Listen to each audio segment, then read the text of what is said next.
If you want to do that on a more long term, if you feel like, gosh, okay, like I'm being attacked in my home and it's been going on for a few days now, I can't just keep ripping them apart, you can try to invite a death angel or a lord of karma or something else, a spirit which is actually very used to guiding spirits to the next life. You can also use certain transformative symbols like these fire, candles, also to help their transition. And you will find that like more than half of the spirits which are sent to you are very happy to take the opportunity but they don't like being bossed around by some magician. And well, if they can escape their duty which they've just been given, they'll just ask the angel death angel to help them to guide them on to the next world. The biggest problem is when you get a combined attack, when the spirits are actually used to carry a curse or another energy. Because the spirit has a certain intelligence, it can like slowly work its way through your aura without you noticing it and then leave the negative energy there. So usually curses have to be tailor-made. So usually a person needs to have a photograph or an item which belongs to a person, a piece of hair, a fingernail clipping, a piece of blood or something else, to actually manufacture an energy which is very similar to that of the person, so the person doesn't recognize it as, okay, this is an alien energy or strange energy which I need to protect myself against, and then it will just feel like, okay, well, it's just me. Because it's very hard to actually tailor-make a curse, often people will use a spirit, because a spirit can just carry negative energy and keep it there and hide it from you. So it's a kind of a cooperation you get between the power of the curse, which is actually the damaging part, and the spirit which just takes care that the curse works and does its thing. So if you do notice that there is a curse, first thing to do is to make sure, like, okay, are there any spirits attached to it? Because often if you start to take away the curse, the spirit will run back to its master, report what's going on. It won't work. So first you need to make sure that if you remove a curse, you're not being seen. Second is also to make sure that the person who gave you the curse won't be able to manufacture a new curse. So the items or pieces of your body or whatever the person has, they only function because your energy is in them. So you have to be able to withdraw your energy from the object they're using to make a curse. Well, here I have an object which belongs to me, and it's possible for another person to take away this object. And what you get is actually that there is an energetic link between me and the object. And if this object is used to make it into a voodoo doll, or if they do a ritual on it, then actually the same energies which affect the object will affect me. So if somebody would basically say, okay, there's a connection here, and I just grab a dagger, well, it has to be an energetical dagger, and I stab it, also the same effect will go through the link and impact me, and like a rift will occur in my energy body. So the important thing is to do is, like when you lose something, step one is cut the connection. And cutting the connection can be done with the burial axe, as I demonstrated. But it's also just an act of will, just finding out, like realizing, of course, there is a cord which goes from my energy body to everything I've touched or I've connected to or made a link with. And in the same way as we were dealing with the spirit, you can actually use this anger, this white light to say, okay, I will just create a blade of my energy and I'll just cut it through. And now they can do whatever they want to the agenda and it won't be able to impact back on me. Second step is, if you notice, you think something might have been taken, you don't have to know what was taken or who took it. Actually, you can just go and look for connections, like, okay, are there things which are being used to combine? Second thing is there's still my energy in it, and my energy can be used to manufacture a curse. So you can say like, okay, I will use all these energies which are still in the agenda with the other objects, and I'll reshape them into a programming, which basically can tell I'm going to be depressed or to be unhealthy or whatever. And because it's my energy, I'll just accept it as being a pattern of myself. So second thing is basically to withdraw the energies which are still left there. And the nice thing about energies is that even though it's been severed, it still tries to obey me because it's used to listening to my spirit. And even though it's somewhere else, it will still listen to my spirit. So I can say, okay, well, all these energies which are still connected to my spirit, to my being, yeah, I reach out my hand and I allow these energies to come back to me. And you can just suck them back in, like a vacuum cleaner. And this way, like the agenda just becomes an agenda, just a piece of paper, without energy of mind, which can be used to manufacture a curse. So it's always very important if you lose an object, or you think an object has been taken or whatever by a person who might use it for black magic, to take these steps. Okay, now we're going to practice to see if you're able to do so.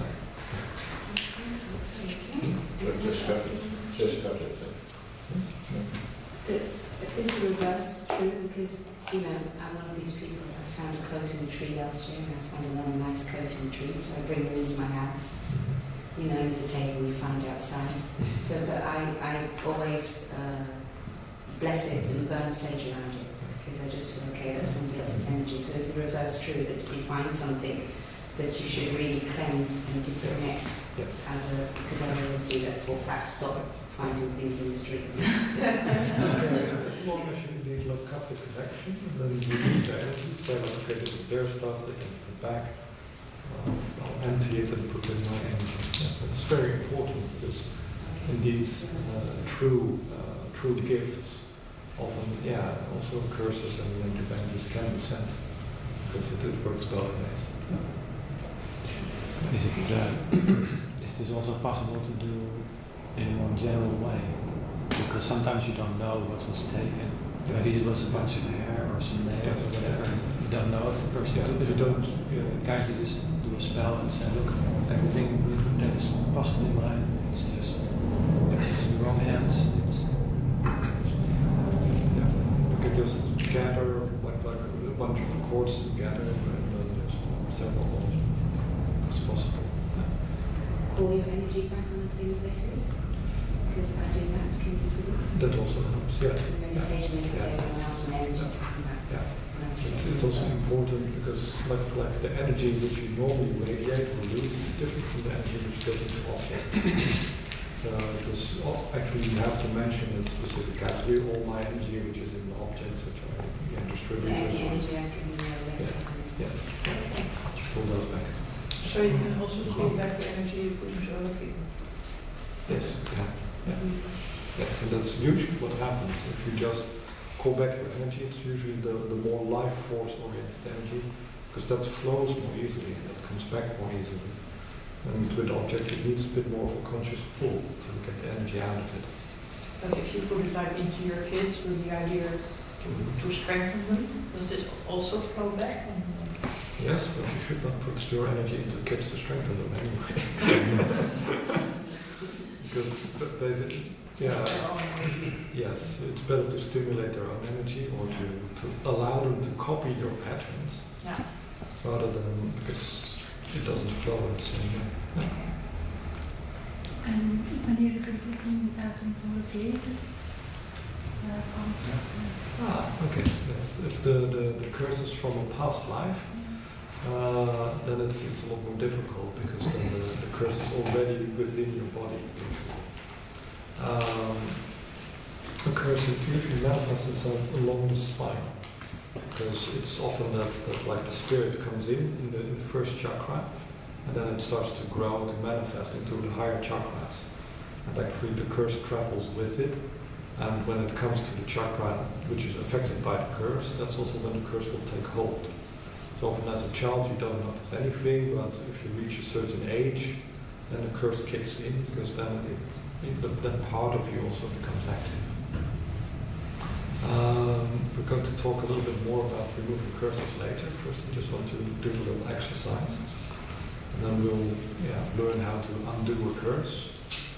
And then how to find a curse which is being hidden by a spirit. So that's basically the program for this afternoon. One of the questions was also like, why do you cut the cord first and then retrieve your energy? Isn't it better to use the cord to pull your energy back? And the reason we don't do that is because through the cord you can also pull in a lot of other energies. So the curses, the evil spells, or whatever the person is placing upon the object will also come back to you. If you cut the cord first, then you can very specifically draw back only your own energy, because the cords are not specific, but your intention is. Thank you. And if you ask a person to relax and to really calm down, or to meditate, or you give them a nice relaxing treatment, then you will notice that, gosh, certain parts of the person are still active, and it's possible for them to be curses because they're like an automatic mechanism which just keeps on running and running. And these are the relatively easy curses to find. The harder curses are the ones which have a triggering condition. So basically the curse or the pattern lies inactive, and only when something very specific happens, then the curse becomes active. So it can be like, okay, well, you can lead a completely normal life and have everything you want, but well, the moment you try to get a good job or whatever, or to meet a man or a woman, then suddenly the curse kicks in, and then you start behaving in a weird way and ruin your chances or whatever. Curses with a triggering condition are can often be realized only by asking a person like, okay, how is your life going? Is there anything odd? Do your friends think there's anything odd? Because especially if it's an old curse, then you just not think it's you. Well, I always have bad luck with this, or this never goes right in my life. And often when people start making such statements like, okay, it's just like this, and it's possible that actually a curse is taking place. Then you have another degree of difficulty, which is even worse. And that's basically the curse which doesn't affect you, but affects the people around you. So you don't notice anything. You think, even like when you scan your own energy system and your own energy body, you think, okay, well, I'm completely normal. But for some weird reason, everybody around you is behaving in a weird way. And it can be that there is a curse in you, which actually causes you to send out some energy or to put out a certain vibe, which creates a behavior in other people. And it can be something relatively unharmful, like, okay, that you upset dogs or cats or whatever, but it can also that you indeed trigger a lot of aggression in other people. So those curses can be rather dangerous, of course. If you have a curse which affects other people, then like you as a therapist have to be very aware, and also you can be aware of like what is the other person like, and if I approach this other person, if I sit next to them or touch them, what changes in them. So it's often just through observation that you can learn, gosh, there must be a curse because of the effects you see. The curse itself is often hard to find, but once you know that you're looking for one, well, that's more than half of the job towards removing it and finding it. Curses can nestle into various parts of the energy body. Most curses, especially those carried by spirits, they are usually just present in the aura. And depending on which layer they're in, the deeper they are, the more deep the reaction is they generate. So the curses which are on the outside of the aura, they just have a minor disturbance, while if you have curses which are deeper, they create a bigger disturbance. A special case are indeed the curses which you bring from a previous incarnation. Because normally, especially in the body, there's only your own energy. And if you notice there's an energy which is not yours, it feels a little bit similar to the way we were feeling the earth elemental. So it's a part of the body which does not respond, and that can be a curse which is reminiscent, which is just coming in from past life. Often it's very hard also to distinguish between a curse and the family karma. Because often in a family there is also a certain positive and negative power. Certain talents run in the family, but also certain deficiencies run in the family. And often the burden of dealing with it is carried by the like oldest male or eldest female in that line. And when this person dies, the curse just transfers, or I should say the family karma just transfers itself to the next in line. And this continues until it is actually resolved. So the factor is very similar, but it's a very different structure. Because the karma is something which needs to be actually accepted and transformed. So you can't just throw it away and hope it will leave. And it's easy to mistake the two. Actually, a family karma is usually an energy which immediately reshapes the energy of the person it is with, because there's a higher force which is implanting it in you, which is reshaping you. So it's very actually similar to a system where the other person is using your own energy to fabricate the curse. What you often notice is that while a fabricated curse can be, like, if you take it away, if you remove it, it doesn't immediately like spring back. Family karma it's like a little balloon. You can press it into each other, but it will immediately take back its shape if you let go. So, but as I said, it's pretty hard to distinguish. Yeah, next question. Like, how many people would you say, percentage-wise, suffer from something like this? Family karma? Anything? Well, curses are relatively rare in the Western world. But like if you go to places like Indonesia, well, yeah, it's quite common there to throw curses at people. Yeah. Still, in this day as well. Yes, yeah. So, yeah, in Europe it's basically only within like magically active groups where people still know how to do that. So if you just walk through the supermarket and walk to the city, the chances of like getting afflicted by a curse are pretty minimal. Okay, but we touch deal with all kinds of people. Like I've heard in Moroccan society, like they have a lot of dealing. So if you have trouble with someone from these cultures,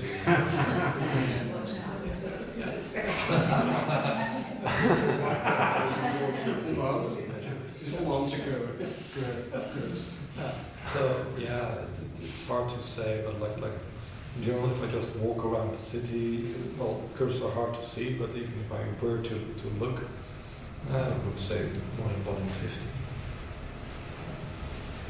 So about it, and also many of them are basically already deflected a lot by your own defenses, or you can get rid of them by yourself. So it doesn't mean that when there's a curse that you have to suffer through it all your life, because you can indeed say like, okay, well, there's this pattern in me which is causing me to behave this way. I can like create a counter pattern, so you can start counteracting the curse in yourself, so it doesn't have any effect on you anymore. So it still takes a little bit of energy if you're fighting against against the curse all the time, but it can be overcome by sheer willpower as well.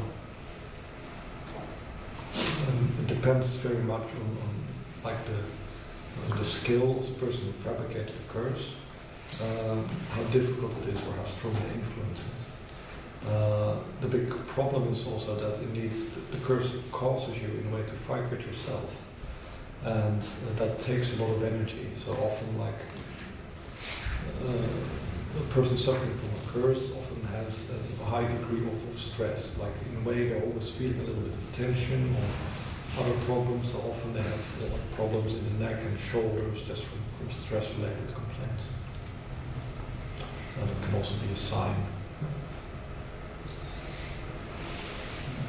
Okay. So I would like to have a volunteer now. Okay, basically, if you're thinking another person might have a curse, okay, first thing you do is you look for spirits, because if the spirit is noticing somebody's trying to take away the curse, and it's going to run off and call its master or whatever. So that's step one. So first I just have a little look. Okay, I see some spirits hanging around, and then you have to find out, like, okay, what type of spirits are they? Are they like ones who are watching a curse or paying attention to a certain part of your body?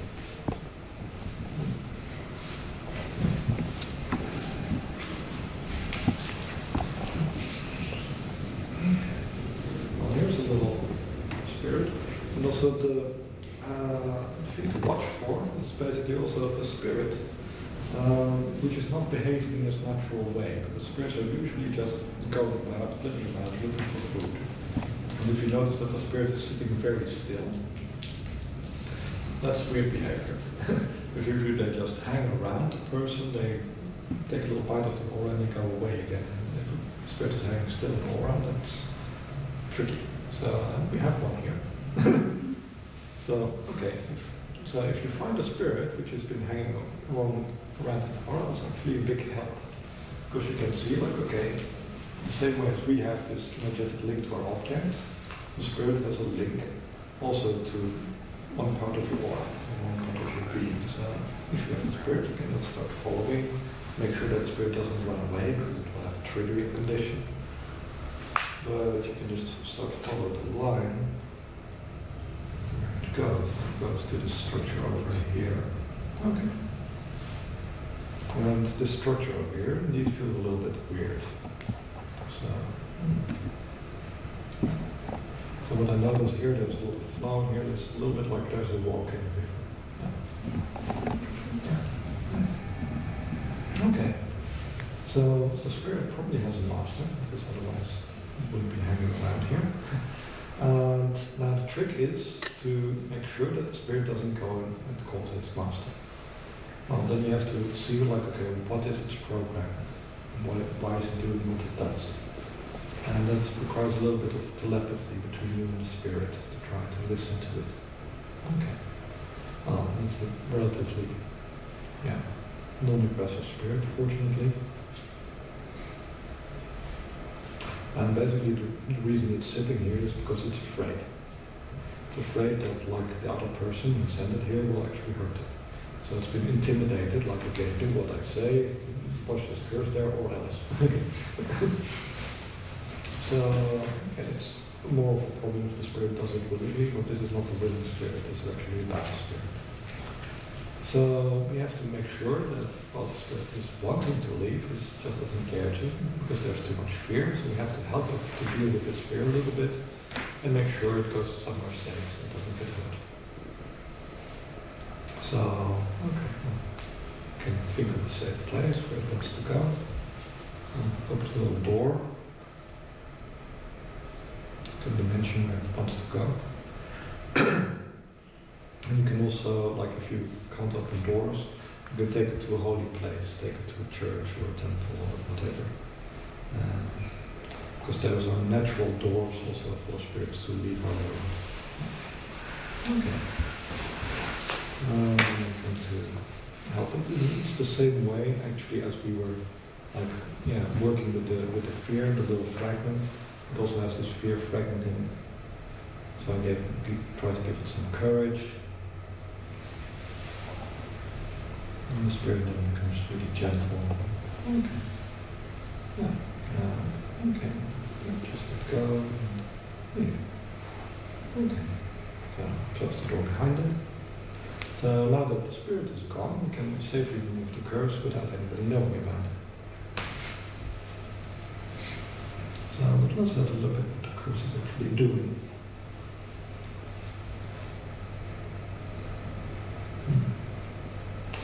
Basically what this curse is doing, or at least trying to, is to block certain energies. It's like trying to keep certain higher energies from like cooperating with you. So it's made to lessen your power. Okay. Let's see if it's booby trapped. Bum. Yeah, and then I suddenly have the curse. That's always the risk. Okay.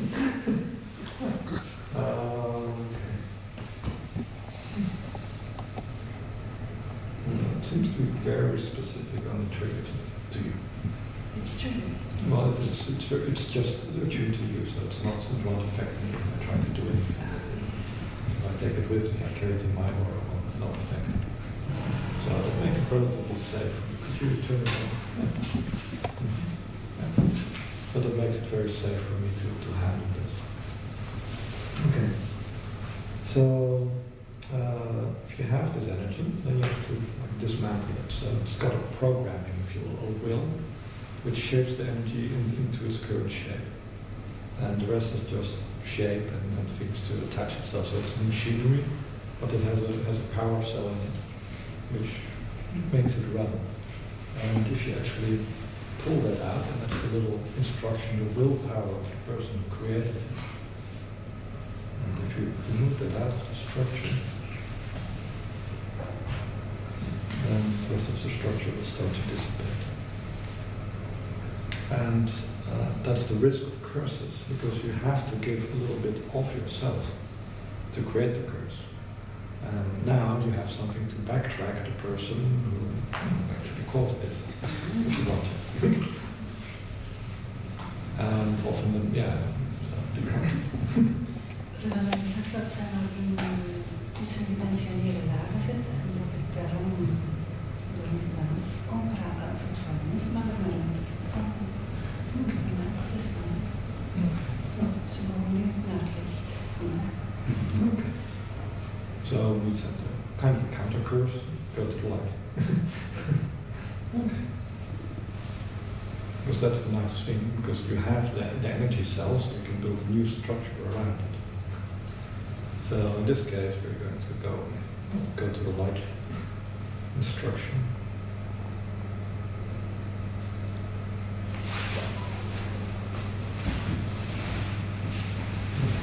A little bit more general, put the booby trap on it.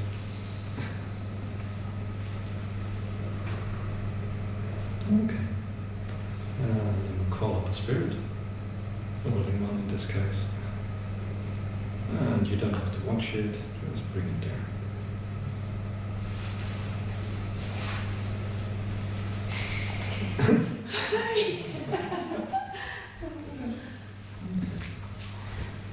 Feels a bit better. Okay, so... Thank you. Crystal.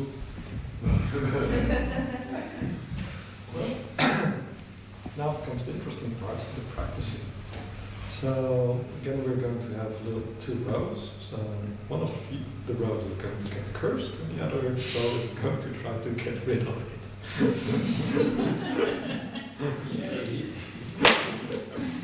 Unless you have a curse already, then you can just the other person take the curse with it. Okay. And now you send it back, can you also destroy it or Yes, it's also possible. counter curse? So this was a counter curse. So. Okay.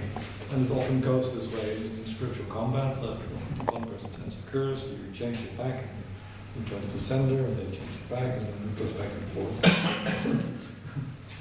So it's, Inderdaad, zoals die boekentrap en zo. Je ziet het, you're seeing it. Yes. Actually.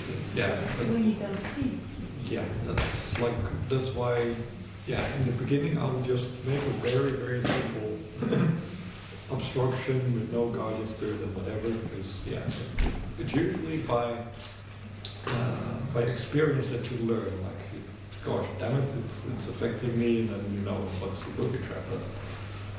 But like every person manufactures it differently, so I can't just say like, okay, this is what to look for. I don't have that defined as that.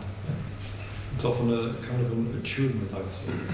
That the structure I feel is somehow really similar to your own energy, so that means that it's very attuned to you, and if it's more generalized, then it can be booby trap.